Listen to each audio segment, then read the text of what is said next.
না। এখন থেকে আমি যদি আপনাদের কাছে পৌনে 1 ঘন্টা 45 মিনিট চাই, আপনারা কি দিতে কোনো আপত্তি করবেন? আসুন তাহলে আমরা দিল খুলে কোরআনের কথাগুলো শোনার জন্য বসে যাই। কি ভাই, এখনো তো আলোচনা শুরু করি নাই। আচ্ছা শুনেন, এখনই যদি টয়লেট স্টেঞ্জার হাজত হয়ে যায়, এই মানুষেরা দিন কায়েম করবে কেমনি?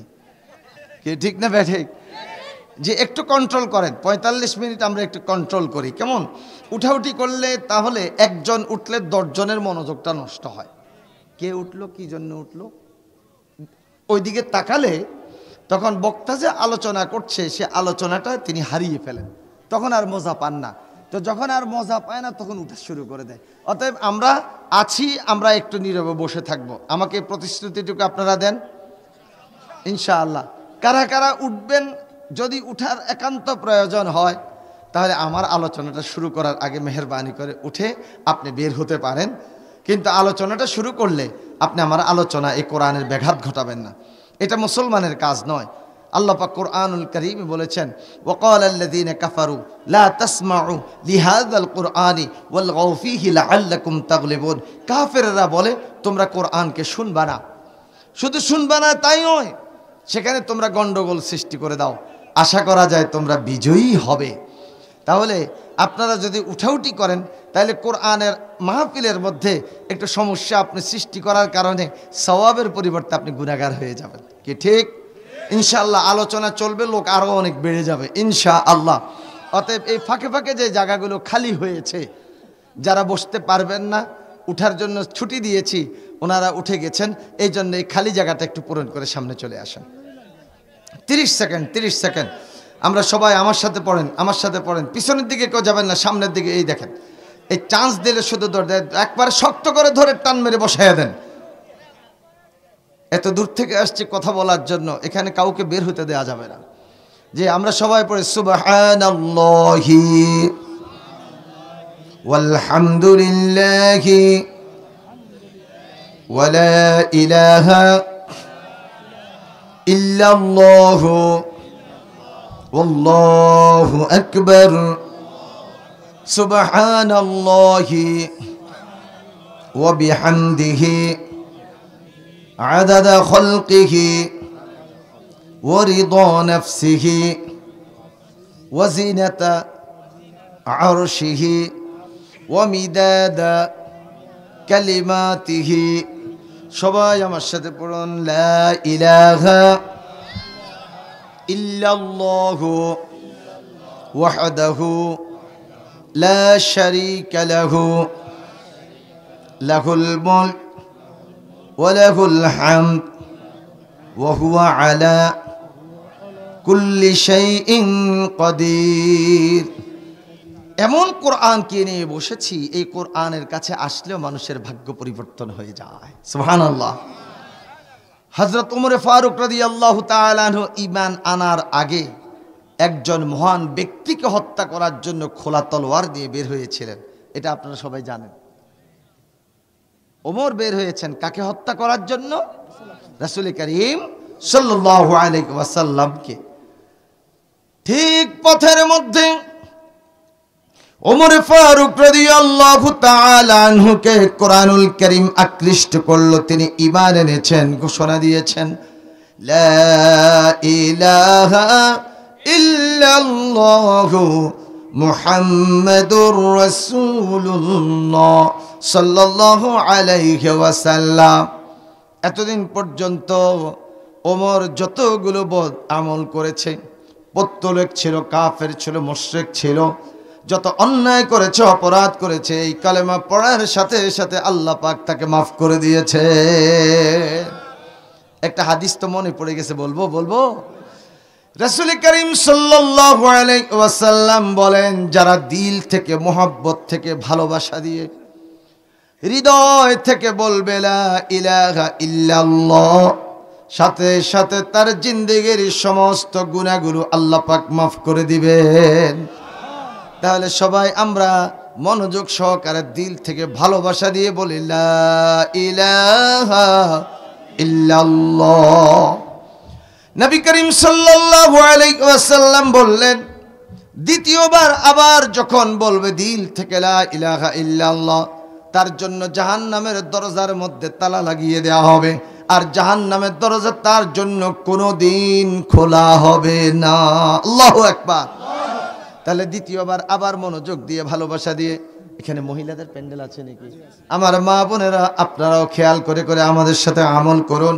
সবাই পড়ে দ্বিতীয়বার লা ইলাহা ইল্লাল্লাহ। কয়বার হলো? দুইবার হয়েছে। প্রথমবার গুনাহ মাফ, দ্বিতীয়বার জাহান্নামের দরজা বন্ধ। আল্লাহ কবুল করো। তৃতীয়বার যখন বলবে লা ইলাহা ইল্লাল্লাহ, আল্লাহ পাক রব্বুল আলামিন তার জন্য জান্নাতের দরজাগুলো খুলে দিবে। তাহলে তৃতীয়বার সবাই আরেক আপনারা বলুন লা ইলাহা ইল্লাল্লাহু মুহাম্মাদুর রাসূলুল্লাহ সাল্লাল্লাহু আলাইহি ওয়াসাল্লাম। ও হেলালি সাহেব, আপনি নবীজির হাদিস শোনালেন, কলমা যদি তিনবার পড়ে তাহলে প্রথমবার পড়লে গুনাহ মাফ, দ্বিতীয়বার পড়লে জাহান্নামের দরজা বন্ধ হয়ে যাবে, তৃতীয়বার পড়লে জান্নাতের দরজাটা খুলে যাবে। তাহলে তো আমাদের নামাজ, রোজা, হজ, যাকাত, জিকির, আজকার, অন্যান্য ইবাদতগুলো তো আর করার দরকার নাই। লাগবে? কেন লাগবে? তাহলে আসুন, তাহলে আমরা একটু বুঝে নেই। আপনাদের এদিকে বিয়ে শাদী হয় তো না? হয়। অমুকের পুত্র অমুক 5 লক্ষ টাকা দেন মোহর আওয়াজে, তাকে স্বামী স্বীকার করে আমাকে উকিল পাঠাও কিনা, এরকম মেয়ের এজেন্ট নেওয়া হয় তো? নেওয়া হয়। মেয়ে বলে পাঠাই, অথবা আলহামদুলিল্লাহ একটা কিছু বলে দেয়। উনি দুইজন সাক্ষী সহ শুনে চলে আসেন। আসার পর ইমাম সাহেব বিবাহের খুতবা দেন। এরপর যেই উকিল এজেন্ট নিয়ে এসেছেন তিনি বলেন, অমুকের মেয়ে অমুক এত টাকা দেন মোহর আওয়াজে, তোমাকে স্বামী স্বীকার করে আমাকে উকিল পাঠিয়েছে। আমি সেই বিলকিস বেগমকে তুমি সুলাইমানের কাছে বিয়ে দিলাম। তুমি যদি এই প্রস্তাবে সম্মত থাকো তাহলে তুমি বলো কবুল। ছেলেটা বলল কবুল। বিয়ে কি হয়ে গেল? হয়ে গেছে, বিয়ে কমপ্লিট। এবার দুলার সাথে চলে গেল তার বাড়িতে। রাতের বেলা ফুল সজ্জা হলো। দুইজন কত মোহব্বতের কথা, একজন আরেকজনকে দেখেও নাই, চিনেও নাই। আজকে দুইজনের পরিচয়, দুইজনে সুন্দর করে কথা বলতে বলতে রাত শেষ। সালাতুল ফজরের সময় হলো, সালাতুল ফজর আদায় করলুম। আদায় করার পর সকালবেলা নাস্তা বানানো হলো, নাস্তা করলো। এরপরে সেই নতুন দুলা, নতুন জামাই বাজারে যাবে। স্ত্রীকে বলছে, বিবি গো আমার, আমি তো বাজারে যাব, তোমার কি কোনো কিছু লাগবে? বলে, বিয়ের সময় গতকালকে যে মেকআপ বক্সটা দেওয়া হয়েছে, এই মেকআপটা আমার চেহারার মধ্যে শ্যুট করে না। কি হয়? কয় লাগালে মুখটা আনে, একটু জ্বলে। তাহলে কি করতে হবে? ল্যাকমি কোম্পানির সবচেয়ে উত্তম যেই মেকআপ বক্স 5 তলা আমাকে সেটা দিতে হবে। এবার নোট করলো, 5 তলা ল্যাকমির মেকআপ বক্স। আচ্ছা, আর কি লাগবে? আমার জন্য যে স্নুটা দেওয়া হয়েছে, ক্রিমটা দেওয়া হয়েছে, এই ক্রিমটা হচ্ছে নিভিয়া। নিভিয়াটা আমার মুখের মধ্যে শ্যুট করে না, আমার লাগবে পন্ডস ক্রিম। আচ্ছা ঠিক আছে, পন্ডস ক্রিম। আর কিছু লাগবে? হ্যাঁ লাগবে। সাবান যেটা দিয়েছে ইম্পেরিয়াল লেদার, এই সাবানের গ্রানটা নাকের মধ্যে লাগলে কেমন কেমন যেন লাগে, সেই জন্য আমি এই সাবানটা ব্যবহার করব না, আমার জন্য ফা সাবান আনলে ভালো হবে। লিখলো ফা সাবান। খুব খেয়াল করেন কথাগুলো, লিখলো ফা সাবান। বিবি, আর কোনো কিছু লাগবে? আর কত বলবো, আমাকে তো সব শাড়ি দিয়েছে, আমি শাড়ি পরতে একটু কম অভ্যস্ত। যেহেতু তুমি বাজারে যাবে, ভালো দোকান থেকে আমার জন্য রেডিমেড 3 পিস নিয়ে এসো, অন্তত 2 সেট। আচ্ছা 3 পিস 2 সেট লিখে এবার পাশের রুমে মায়ের কাছে যাই, বলছে, মা গো। মা বলে, কি রে বাবা? কয়, মা তুমি পছন্দ করে কি বিয়ে করায় আনলা? মা, গতকালকে শুধু একটা শব্দ বললাম কবুল, আর এখন স্ত্রী আমারে বলে মেকআপ বক্স দাও। শ্যাম্পু দাও, আলতা দাও, লিপস্টিক দাও, স্নো দাও, ক্রিম দাও, 3 পিস দাও। মা লিস্ট তো বহুত লম্বা হয়ে গেছে। মা বলছি কবুল, এত কিছু তো দেওয়ার কথা ছিল না। মা বলল বাবারে শুনো, এত কিছু দেওয়ার কথা ছিল না, কিন্তু যখন তুমি কবুল বলে সেই ইজাবটাকে কবুল করে ওই মেয়েটাকে তোমার স্ত্রী হিসাবে গ্রহণ করে নিয়েছো, এই স্ত্রী যতদিন বেঁচে থাকবে তার ভরণ পোষণ, তার বাস্তব যে চাহিদাগুলো আছে সেই চাহিদাগুলো পূরণ করা তোমার দায়িত্বের অন্তর্ভুক্ত। ঠিক না বে ঠিক? আমার বন্ধুগণ, আমরা কলেমা পড়েছি লা ইলাহা ইল্লাল্লাহ, শুধু এতটুকুই, লা ইলাহা ইল্লাল্লাহু মুহাম্মাদুর রাসূলুল্লাহ, এক বাক্যে একটা কলেমা আমরা পড়লাম। এই তো আমাদের শেষ হয়ে যাওয়ার কথা। প্রথমবার পড়লাম গুনাহ মাফ, দ্বিতীয়বার পড়লাম জাহান্নামের দরজা বন্ধ, তৃতীয়বার পড়লাম জান্নাতের দরজা খুলে গেল। তাহলে আর আমলগুলো তো দরকার নাই না রে ভাই। আপনি কালেমায়ে তাইয়্যিবা লা ইলাহা ইল্লাল্লাহ পড়ছেন, তো ওই যুবক ওই বরের মতো, ওই দুলার মতো, সে কবুল করার মাধ্যমে যেরকম স্ত্রীর সমস্ত দায়িত্বগুলো তার উপর চলে আসলো, আমরা কালেমা পড়ার মাধ্যমে আমাদের উপর দ্বীন ইসলামের সমস্ত দায়িত্বগুলো চলে আসলো। যারা ঠিকঠাক মতো কালেমাও পড়বে, 5 ওয়াক্ত নামাজ, রমজান মাসে রোজা, হজ যদি ফরজ হয় জীবনে একবার হজ, ফরজ হজ করবে, জাকাত যদি ফরজ হয় প্রত্যেক বছর হিসাব করে বছরে একবার করে জাকাত দিবে, এটা করতে হবে। কি ঠিক না বেঠিক? তাহলে ওইগুলো বাদ দেওয়ার কি কোনো সুযোগ আছে? তার পাশাপাশি আমরা কলেমার আমল করব, লা ইলাহা ইল্লাল্লাহ মুহাম্মাদুর রাসূলুল্লাহ, সবাই পড়ি সাল্লাল্লাহু আলাইহি ওয়াসাল্লাম। আল্লাহ পাক রব্বুল আলামিন আজকের এই তেলাওয়াতকৃত আয়াতগুলোতে আমাদের জন্য কি রেখেছেন আমরা জেনে নেই। আউযু বিল্লাহি মিনাশ শাইতানির রাজিম, বিসমিল্লাহির রাহমানির রহিম। ইন্নাল্লাহা اشترى من المؤمنين أنفسهم وأموالهم بأن لهم الجنة يقاتلون في سبيل الله فيقتلون ويقتلون وعدا عليه حقا في التوراة والإنجيل والقرآن ومن أوفى بعهده من الله فاستبشروا ببيعكم الذي بايعتم به وذلك هو الفوز العظيم। বিতাড়িত অভিশপ্ত মরদুদ শয়তানের ওয়াসওয়াসা থেকে মহান আল্লাহর কাছে পানাহ চাই। পরম করুণাময় দয়ালু মেহেরবান আল্লাহর নামে শুরু করছি। আমরা পড়েছি বিসমিল্লাহির রহমানির রহিম। আমার আলোচনার মধ্যে আপনি টক পাবেন, ঝাল পাবেন, মিষ্টিও পাবেন, সব কিছুর সমন্বয় করে আমরা এখান থেকে উঠবো ইনশাআল্লাহ। ঠিক আছে? তো প্রিয় বন্ধুগণ, আল্লাহ পাক রব্বুল আলামিন বলছেন, আমরা শুরুটা করেছি বিসমিল্লাহ দিয়ে। কি দিয়ে? বিসমিল্লাহ দিয়ে।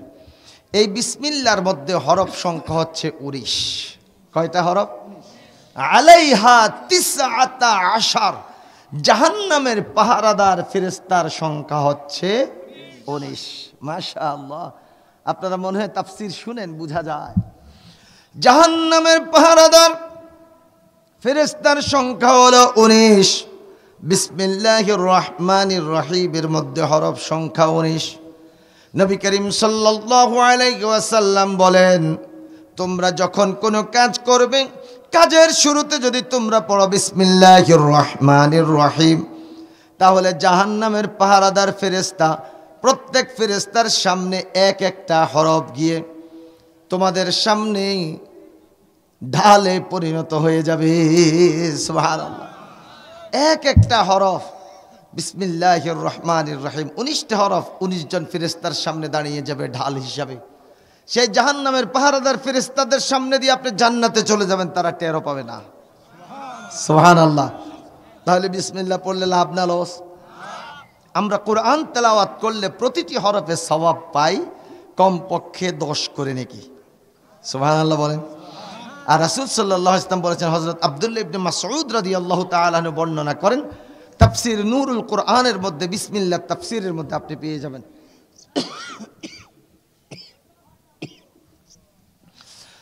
রাসূল করিম সাল্লাল্লাহু আলাইহি ওয়াসাল্লাম বলেছেন, তোমরা যদি বিসমিল্লাহির রহমানির রহিম পাঠ করো, বিসমিল্লাহর এক একটা হরফের বিপরীতে আল্লাহ পাক তোমাদেরকে নেকি দেবেন 4000 করে। কয় হাজার?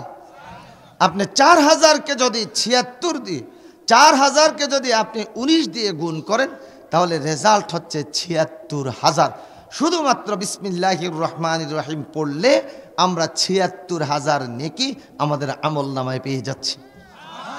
তাহলে একটাবার সবাই পড়ুন, বিসমিল্লাহির রহমানির রহিম। ভালো লাগতেছে? ভালো লাগতেছে আপনাদের? আপনাদের রুচি ভালো, তো এই জন্য ভালো লাগবে ইনশাআল্লাহ। যাদের রুচি নষ্ট হয়ে গেছে, ওই পালিয়ে গেছে যারা, তাদের সাথে যাদের মহব্বত বেশি, যতই বুঝাই না কেন ওদের রুচি এখনো ঠিক হয় নাই, ওদেরই শুধু কেবল কোরআন ভালো লাগে না। ঠিক না বে ঠিক? পরম করুণাময় দয়ালু মেহেরবান আল্লাহর নামে শুরু করছে। ইন্নাল্লাহা ইশতারা মিনাল মুমিনিনা আনফুসাহুম ওয়া আমওয়ালাহুম বিআন্না লাহুমুল জান্নাহ। নিশ্চয়ই আল্লাহ পাক রব্বুল আলামিন ঈমানদার ব্যক্তিদের কাছ থেকে তাদের জান এবং তাদের মালকে জান্নাতের বিনিময়ে কিনে নিয়েছেন। এখন এই ঈমানদার ব্যক্তিদের দায়িত্ব হচ্ছে ইউকাতিলুনা ফি সাবিলিল্লাহি ফায়াকতুলুনা ওয়া ইউকতালুন। এই ঈমানদার ব্যক্তিরা তারা আল্লাহর পথে লড়াই করবে, সংগ্রাম করবে। যখন তাদের উপর বাতিল শক্তি আক্রমণ করবে, তখন তারা পাল্টা আক্রমণ করবে, বাতিল শক্তিকে তারা মারবে। যদি প্রয়োজন হয় তারা নিজেরাও শহীদ হয়ে যাবে। সুবহানাল্লাহ। আল্লাহ পাক রব্বুল আলামিন এরপর বলছেন, ওয়াদান আলাইহি হাক্কান ফিত তাওরাতি ওয়াল ইনজিলি ওয়াল কুরআন। এই ওয়াদা, এই প্রতিশ্রুতি রয়েছে তাওরাত কিতাবের মধ্যে, ইনজিল কিতাবের মধ্যে এবং কোরআনুল কারীমের মধ্যে। সুবহানাল্লাহ। এরপর আল্লাহ পাক বলেন, ওয়ামান আওফা বিআহদিহি মিনাল্লাহি ফাস্তাবশিরু বিবাইইকুমুল্লাযী বায়াতুম বিহি ওয়াযালিকা হুয়াল ফাওজুল আযীম। ওয়ামান আওফা বিআহদিহি মিনাল্লাহি, ওয়াদা পূরণ করার দিকে, ওয়াদা পূরণ করার বিষয়ে আল্লাহ পাক রব্বুল আলামিনের চেয়ে আর কে বেশি আছে, কে অগ্রগামী আছে ওয়াদা পূরণের দিক থেকে? সর্বোচ্চ সবচেয়ে বেশি ওয়াদা পালনকারী পূরণকারী হচ্ছেন আল্লাহ। একটু জোরে সরে বলেন সুবহানাল্লাহ। এরপর আল্লাহ পাক জানিয়ে দিচ্ছেন, যারা আল্লাহর সাথে ব্যবসা করছে, হে রাসূল ফাস্তাবশিরু বিবাইইকুমুল্লাযী বায়াতুম বিহি, আল্লাহর সাথে তোমরা যে ব্যবসা করছো, এই ব্যবসার সম্পর্কে তোমরা সুসংবাদ গ্রহণ করো। সেই সুসংবাদটা কি? ওয়াযালিকা হুয়াল ফাওজুল আযীম। এই ব্যবসাটা হচ্ছে আল্লাহ পাকের পক্ষ থেকে শ্রেষ্ঠ সফলতা। সুবহানাল্লাহ পড়ুন। তাহলে এই ব্যবসাটা হলো আল্লাহর পক্ষ থেকে শ্রেষ্ঠ সফলতা। আল্লাহ পাকের পক্ষ থেকে শ্রেষ্ঠ সফলতা যেটা, আমরা তো সেটাই গ্রহণ করব। ঠিক না বে ঠিক? আমার প্রিয় বন্ধুগণ, আসুন এবার আমরা শব্দে শব্দে তাফসীরের দিকে যাই। ইন্নাল্লাহা ইশতারা, নিশ্চয় আল্লাহ তাআলা, ইন্না হরফে মুশাব্বা বিল ফাইল, এর অর্থ হলো নিশ্চয়। আল্লাহ, আল্লাহ আমাদের রব। আমাদের রবকে? আমার বন্ধুগণ দেখেন আল্লাহ নামটা কত সুন্দর। এই আল্লাহ নাম যদি কেউ একবার দিল থেকে বলে আল্লাহ, আল্লাহ পাক রব্বুল আলামিন সেই ডাকে 70 বার সাড়া দেন, ও বান্দা তুমি আমাকে কেন ডেকেছো। একটাবার আমরা দিল খুলে প্রাণ খুলে ডাক দেই আল্লাহ। সে আল্লাহ শব্দের মধ্যে আলিফ লাম লাম হা আছে না নাই? 4টি হরফ। এখন কেউ যদি ষড়যন্ত্র করে আল্লাহ শব্দের আলিফটাকে কেটে দেয়, যদি আলিফকে কেটে দেয়, আল্লাহ শব্দের অর্থের কোনো পরিবর্তন হবে না। এতক্ষণ ছিল আল্লাহ, এখন হয়ে গেছে লিল্লাহ। লিল্লাহি মা ফিস সামাওয়াতি ওয়া মা ফিল আরদ, কোরআনে আছে না নাই? আমার বন্ধুগণ, এরপর আসুন, আলিফ কাটলাম, তারপরও তো আল্লাহর পরিচয় পুরা নামের মধ্যে রয়ে গেছে। এবার একটা লাম কেটে দেই, এখন আর লিল্লাহ নাই, এখন হয়ে গেছে লাহু। লাহু মুলকুস সামাওয়াতি ওয়াল আরদ, সুবহানাল্লাহ পড়েন। আমার বন্ধুগণ, তাহলে দেখা যায় আলিফ কাটলো, লাম কাটলো, তারপর লাহুর মধ্যে আল্লাহ পাকের পরিপূর্ণ পরিচয় রয়ে গেছে, সুবহানাল্লাহ। এবার লাম কেটে দিল, এখন আর কিছু নেই, শুধুমাত্র হা। এই হায়ের মধ্যে আল্লাহ পাকের পুরোপুরি পরিচয় রয়ে গেছে। ইন্নাহু, হু হা দিয়ে নয়, ইন্নাহু হুয়াস সামিউল বাসীর। এই হু দিও পুরাপুরি আল্লাহ পাক রব্বুল আলামিনের পরিচয় বহন করছে, সুবহানাল্লাহ। আল্লাহ শব্দটা এমন একটা শব্দ, তুমি এক অক্ষর করে কাটতে থাকো, সর্বশেষ যেই অক্ষর হা থাকবে সেটাও আল্লাহ পাক রব্বুল আলামিনের পরিচয় বহন করবে, সুবহানাল্লাহ। তিনিই তো সেই আল্লাহ। আমার বন্ধুগণ, এবার আসুন আল্লাহর পরিচয় কি। আল্লাহকে আল্লাযী খলাকানি ফাহুয়া ইয়াহদিন ওয়াল্লাযী হুয়া ইউতঈমুনি ওয়া ইয়াসকিন ওয়া ইযা মারিদতু ফাহুয়া ইয়াশফিন। আল্লাযী খলাকানি, যিনি আমাকে সৃষ্টি করেছেন, ফাহুয়া ইয়াহদিন, তিনি তো আমাকে হেদায়েতের পথ দেখাচ্ছেন। তাহলে এবার বলেন তো, আমাকে আপনাকে আমাদেরকে সৃষ্টি করেছেন কে? আল্লাহ। আল্লাহ পাক কোরআনুল কারীমে সূরা আলে ইমরানে জানিয়ে দিয়েছেন, হুয়াল্লাযী ইউসাব্বিরুকুম ফিল আরহামি কাইফা ইয়াশা লা ইলাহা ইল্লা হুয়াল আজিজুল হাকীম। তিনি তো সেই রব, তিনি তো সেই আল্লাহ, যিনি মায়ের গর্ভে আমাকে যেইভাবে চেয়েছেন সেইভাবে সৃষ্টি করেছেন। আমি তো মায়ের গর্ভে থাকা অবস্থায় বলতে পারি না আল্লাহ তুমি আমাকে অন্ধ করে বানাও। আমি বলতে পারি না আল্লাহ তুমি আমাকে দুটো চক্ষু দিয়ে বানাও। আমি তো বলতে পারি না আল্লাহ তুমি আমার জবানটাকে ঠিক করে দিও। আমি তো বলতে পারি না আল্লাহ তুমি আমাকে বোবা করে দুনিয়াতে পাঠাও। আমি তো বলতে পারি না আল্লাহ তুমি আমাকে ফর্সা করে বানাও অথবা কালো করে বানাও। আমরা কি এরকম বলতে পেরেছি আল্লাহ তুমি আমাকে লম্বা করে দিও অথবা আল্লাহ তুমি আমাকে খাটো করে দিও? না, আমরা কিছুই বলতে পারি নাই। হুয়াল্লাযী ইউসাব্বিরুকুম ফিল আরহামি কাইফা ইয়াশা লা ইলাহা ইল্লা হুয়াল আজিজুল হাকীম। আল্লাহ পাক যেইভাবে চেয়েছেন মাতৃগর্ভে ঠিক সেইভাবেই সৃষ্টি করেছে। আমাদের স্রষ্টাকে যখন আমরা মায়ের গর্ভে ছিলাম, একটু আমার পেটের দিকে খেয়াল করুন, এই জায়গার মধ্যে একটা ছিদ্র আছে না নাই? এখানে এটা কি বলে? নাভি। এটাকে বলে নাভি। আমাদের